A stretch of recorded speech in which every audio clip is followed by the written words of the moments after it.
ನಾವು ಕನಿಷ್ಠ 20 ಸ್ಥಾನಗಳನ್ನು ಗೆದ್ದಿದ್ದೇವೆ ಅಂತ ಹೇಳಿ ನಾವು ಅಂದಾಜು ಮಾಡಿದ್ದು. ಆದರೆ ನಮ್ಮ ಲೆಕ್ಕಾಚಾರ ಸ್ವಲ್ಪ ತಪ್ಪಿದೆ. ಆದರೂ ಕೂಡ ನಮ್ಮ ವೋಟ್ ಶೇರ್ ಜಾಸ್ತಿ ಆಗಿದೆ ಮತ್ತು ನಮಗೆ ಒಂದು ಸ್ಥಾನ ಇದ್ದದ್ದು 2019ರಲ್ಲಿ 9 ಸ್ಥಾನವನ್ನು ಗೆದ್ದಿದ್ದೇವೆ. ಇದು ಕೂಡ ಒಂದು ರೀತಿಯಲ್ಲಿ ನಮಗೆ ಸಮಾಧಾನವನ್ನು ತಂದಿದೆ, ಆದರೆ ಸಂತೋಷ ತಂದಿಲ್ಲ. ಯಾಕೆಂದರೆ ನಾವು ಆಡಳಿತ ಪಕ್ಷವಾಗಿ ರಾಜ್ಯದಲ್ಲಿ ಕನಿಷ್ಠ 20 ಸೀಟುಗಳನ್ನಾದರೂ ನಾವು ಗೆದಿಬೇಕಾಗಿತ್ತು. ಆದರೆ ಜನರ ತೀರ್ಪು ಇವತ್ತು ಬೇರೆ ಥರನೇ ಆಗಿದೆ. ಅದನ್ನು ನಾವು ಸ್ವಾಗತ ಮಾಡಬೇಕಾಗ್ತದೆ.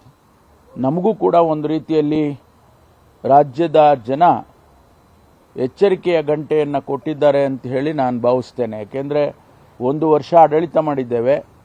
ಎಲ್ಲೋ ಒಂದು ಕಡೆ ನಮ್ಮಲ್ಲಿ ಇನ್ನೂ ಕೂಡ ಜನಸಮುದಾಯಕ್ಕೆ ಸಮಾಧಾನ ತಂದಿಲ್ಲ. ನಾವು ಗ್ಯಾರಂಟಿಗಳನ್ನು ಕೊಟ್ಟಿರ್ಬೋದು, ಆದರೆ ಇನ್ನೂ ಅವರು ಸಮಾಧಾನವಾಗಿ ಇಲ್ಲ ಅನ್ನೋದನ್ನು ಇದು ತೋರಿಸುತ್ತೆ. ಹಾಗಾಗಿ ಮುಂದಿನ 4 ವರ್ಷಗಳಲ್ಲಿ ಒಳ್ಳೆಯ ಆಡಳಿತವನ್ನು ರಾಜ್ಯದ ಜನತೆಗೆ ಕೊಡ್ತಕ್ಕಂಥದ್ದನ್ನು ನಾವೆಲ್ಲ ವಿಶ್ಲೇಷಣೆ ಮಾಡಬೇಕಾಗ್ತದೆ. ಮಾನ್ಯ ಮುಖ್ಯಮಂತ್ರಿಗಳು, ಅಧ್ಯಕ್ಷರು ಆತ್ಮಾವಲೋಕನ ಮಾಡಿಕೊಳ್ತೇವೆ, ಮಾಡಿಕೊಂಡು ಮುಂದಿನ ಕಾರ್ಯಕ್ರಮಗಳನ್ನು ರೂಪಿಸ್ತೇವೆ. ಕಾಂಗ್ರೆಸ್ ಪಕ್ಷದ ಎಕ್ಸಿಟ್ ಪೋಲ್ ಕೂಡ ಸುಳ್ಳಾಗಿದೆ ಅಲ್ಲ, ನಾನು ಹೇಳಿದ್ನಲ್ಲ, ನಾನು 20 ನಮ್ಮ ರಾಜ್ಯದಲ್ಲಿ ನಾವು ಅಂದ್ಕೊಂಡಿದ್ರೆ 9 ಬಂದಿದೆ. ಅದು ಸುಳ್ಳೇ. ನಮ್ಮ ನಿರೀಕ್ಷೆನೂ ಕೂಡ ಸುಳ್ಳಾಗಿದೆ. ಬರೇ ನೀವು ಮಾಧ್ಯಮದವ್ರು ಸುಳ್ಳು ಹೇಳಿದ್ದೀರಿ ಅಂತ ಹೇಳೋದಿಲ್ಲ ನಾನು. ನಮ್ಮ ನಿರೀಕ್ಷೆನೂ ಕೂಡ ಕಡಿಮೆ ಆಗಿದೆ. ಹಾಗಾಗಿ ನಾವು ನೀವೆಲ್ಲ ಒಂದೇ ಪ್ಲಾಟ್ಫಾರ್ಮಿಗೆ ಸೇರಿದಂಗೆ ಆಗುತ್ತೆ.